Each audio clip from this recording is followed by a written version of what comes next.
everyone, today we're talking about Ehlers Danlos syndrome and zebras. When I was first diagnosed with Ehlers Danlos syndrome in 2019, I was very confused why all the awareness ribbons and stuff were zebras. Growing up, you see all the awareness ribbons as just like one straight color, so I thought it was pretty interesting that they were zebras and that Ehlers Danlos is known by the zebras. But truth be told, we aren't the only zebras, and it comes from a medical saying, which is actually really messed up. The saying goes, think horses, not zebras. It wants you to rule out all of the ordinary illnesses first before you jump to rare illnesses. But a lot of the times it's misinterpreted by doctors as always think of the normal and never believe that somebody could have a rare condition, which is just messed up because rare conditions aren't that rare.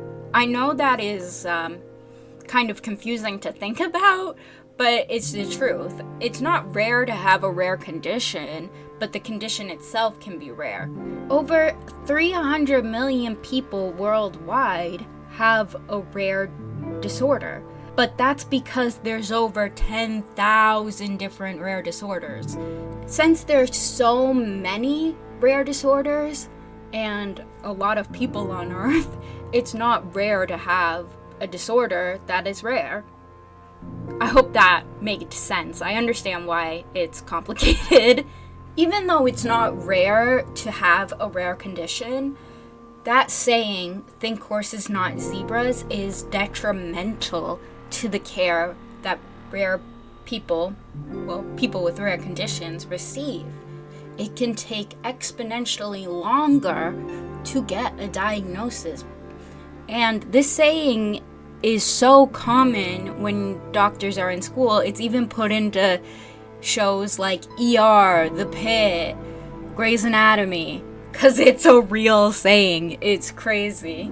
I understand where the doctors are coming from when they say this. It, of course, makes sense to rule out the more likely causes first.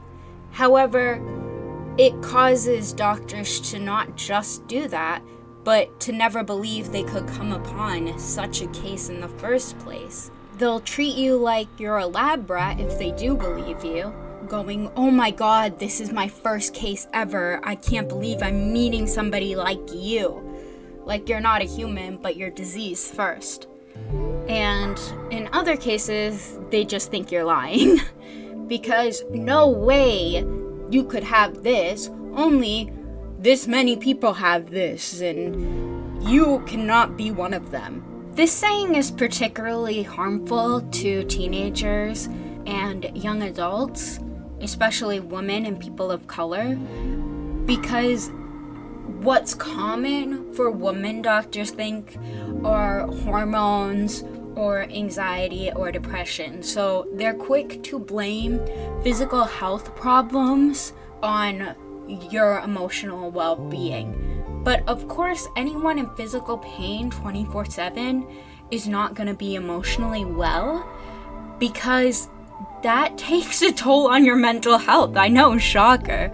So when they think horses, they think mental health. Chronic illnesses often become their worst or most noticeable when you hit puberty, because the shift in hormones triggers them to become worse.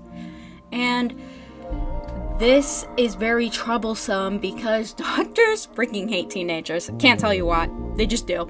And so again, they blame a lot of it on mental health, and that's something I've personally experienced.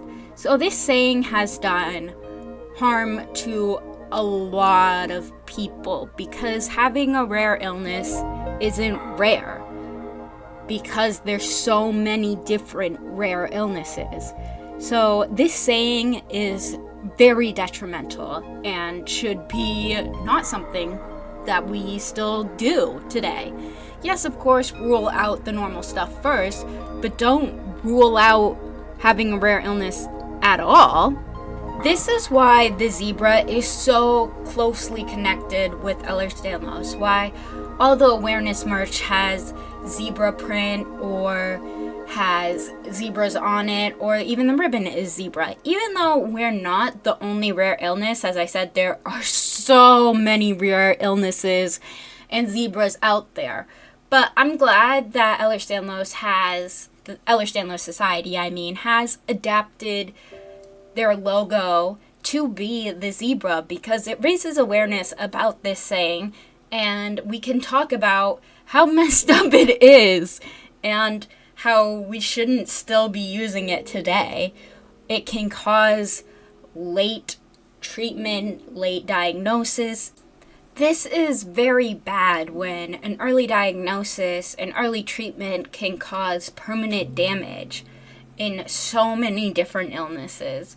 Like Ehlers Danlos, just from my own experience, due to my late diagnosis, I had chronic regional nerve pain in my left foot from a misdiagnosis. And from gastroparesis, I had nearly died in a hospital because there's no way I could have gastroparesis. I just had a nervous tummy, as they like to say. And I was dying in a hospital. So the sooner a diagnosis comes, the sooner you can get treatment and have a better quality of life.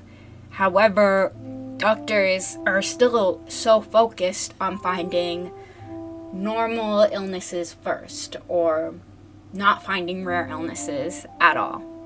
Now that I've done my little rant about that saying that is commonly used and is detrimental, I'm going to talk about the drawing I'm doing today. So I did a bunch of dragons with zebra stripes, just because me and my sister love dragons. And then also, Fourth Wing has a character, Violent Soaringale, who has Ehlers-Danlos syndrome, and it's one of the first representations in a fictional media that I've seen of a person with the same illness as me.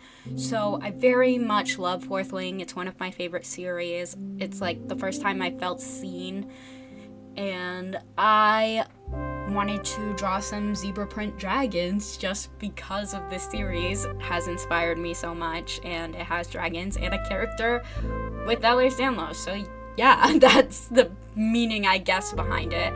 I also wanted to gift my sister some dragon-themed stickers for her birthday because I'm an artiste, and if you have a birthday or holiday coming up, you're always getting art. It's just who I am. It's also kind of funny that my sister has always been obsessed with zebras. Like, she had a zebra print bedding and zebra, like, Littlest Pet Shops that I gifted her, and, like, a zebra teddy bear that was in a cheerleading costume.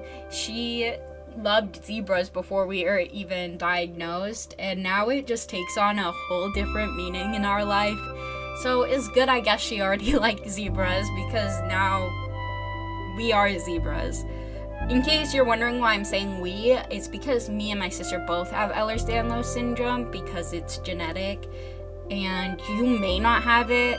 Like, if you're born from a parent who has Ehlers Danlos, it's like 50-50, but there's like 4 children my dad had, and so me and my sister are the 2 with Ehlers Danlos. Though I do think other siblings have it, they just don't go to the doctors. But anyway, here's the final piece. I hope you enjoyed learning about why Ehlers Danlos and zebras are connected, and why zebras are so big in the chronic illness community. Thank you so much for watching, and I hope you enjoyed the video. Please leave a like down below if you did, and subscribe for more art and chronic illness content. Most importantly though, everyone, remember to stay weird. Bye!